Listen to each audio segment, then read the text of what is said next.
One summer moment can change a child's life. Through Toys for Tots Give and Go initiative, your support provides books, games, toys, and outdoor adventures that spark curiosity, creativity, and a love of nature. Whether it's fishing, learning a new sport, reading under a tree, or playing with friends, these moments build confidence and lifelong memories. For too many children, those moments never come. You can help change that this summer. Visit toysfortots.org. Toys for Tots, delivering hope beyond the holidays. Listen, all you New Yorkers. Taxi. Okay, man, we're looking around. This is the 77 WABC minicast. Well, Sunday. Happy 4th of July weekend. With us today, like every weekend, we have Governor David Paterson, who is one common sense Democrat. Well, Governor Paterson, we got a mess in our hands in the Democratic Party. I was a Democrat at one time. I was a Bill Clinton Democrat, and I was also a JFK Democrat. But what the heck is going on right now? Some common sense Democrats are really upset. Even Carville is upset. And it's just one big mess. You tell us. Well, John, I think that too many Democrats have allowed themselves to be taken over by not just forces on the left, but socialists. And there are Democrats running in the November election, and I'm thinking of one who I know, who had to endorse Mamdani to win his primary. He will easily win his general election, but that's the kind of pressure that Democrats are feeling. It isn't just a happening. It's real.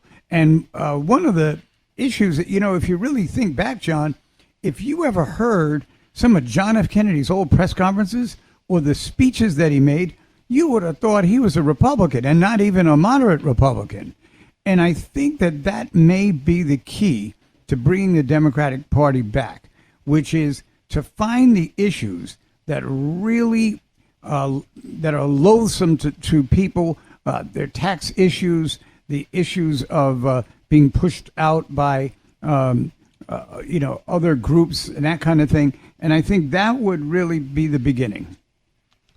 Understood. But is there anybody with the courage? Has anybody taken the leadership of this endeavor yet? Well, it's interesting you mention that, John, because very quietly, which is about the best way to do this, I'm meeting with other Democrats about that kind of problem. You just don't meet and have a press conference and think you're going to reverse what's been 4 years of disheartening results at the polls, particularly last week in Colorado on Tuesday night. Another Democrat fell to another socialist. We're going to have to find the real center. And when I say center, I don't mean politically, but the center of people's hearts these days, the things they're thinking about, and also delivering on the promises that get made in that period of time. After 1964, and I was 10 years old, I thought a Republican would never beat a Democrat for president because that was when Lyndon Johnson won. And, of course, Lyndon Johnson won after the assassination of President Kennedy. He beat Barry Goldwater. But things can change, and they can change very quickly. And I think what we Democrats have to do is use our imaginations. We all have one. Republicans have definitely demonstrated they have an imagination. We've got to use ours to try to get people to stand for the issues they really care about and also stand for issues without offending other people, which is an issue that the Republican Party faced years ago. They'd have these candidates, they were great, but they couldn't stop saying, I think people should be allowed to live with each other and not with others. In other words, they were segregationists, but they were still winning elections. And then the other side figured out how to disarm them. And a lot of those Republicans back in the mid-60s and 70s lost. So we've got to find what that magic is here. And all I can tell you at this point is we're working on it. Understood. Let's talk about the rest of the world. This is 4th of July weekend.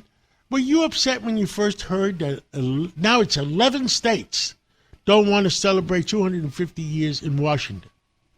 it's it's outrageous. And it is so antagonistic to what our country actually stands for. Those 11 states have schools, and they have police departments, and they have businesses.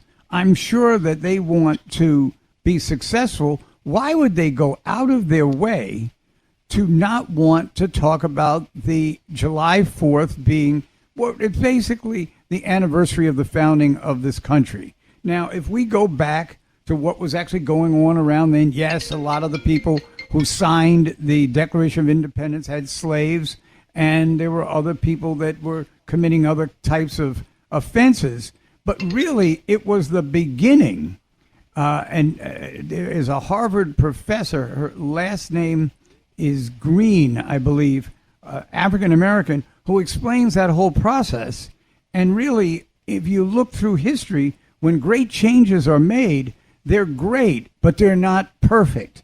And I think that's what the people in these states need to hang their heads in shame by calling themselves Americans and then saying that the July 4th celebration is un-American. I agree with you 100%. I sure hope you do. No, it's just America's America. And we both believe in common sense. I think common sense Republicans and common sense independents and common sense Democrats should all sit at the same table and work things out. But there seems to things that just gotten out of hand. And well, it's so interesting. There's so much about this holiday that is just educational. So when Columbus sailed the ocean blue in 1492, he thought he didn't know he was in America. He thought he was someplace else. And then inevitably they got that straightened out. But before they could, Amerigo Vespucci, who was the second explorer that got to the United States, he had a better PR guy because the country was named America and not Columbia. But that does not take away from the heroic effort of Christopher Columbus and how much he was appreciated from then on. By the way, there were 2 African Americans on that boat when he came here. Wow. So Columbus was maybe one of the originators of diversity. I agree. Anything else you want to talk about on 4th of July? It's a good family time to get together with the family, good time to relax for the weekend and celebrate the 4th. It's a good time to celebrate. I was listening on WABC in the office on Wednesday to the press conference that President Trump had said at that particular time.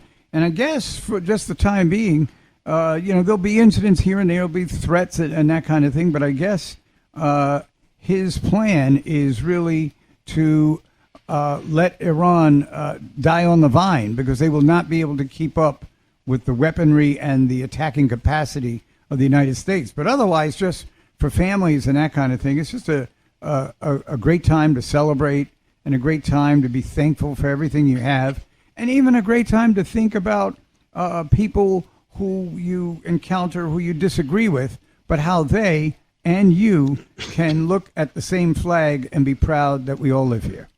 Well, thank you so much for coming on this Sunday, 4th of July weekend, and have a great day with the family and friends, and we'll catch up again real soon.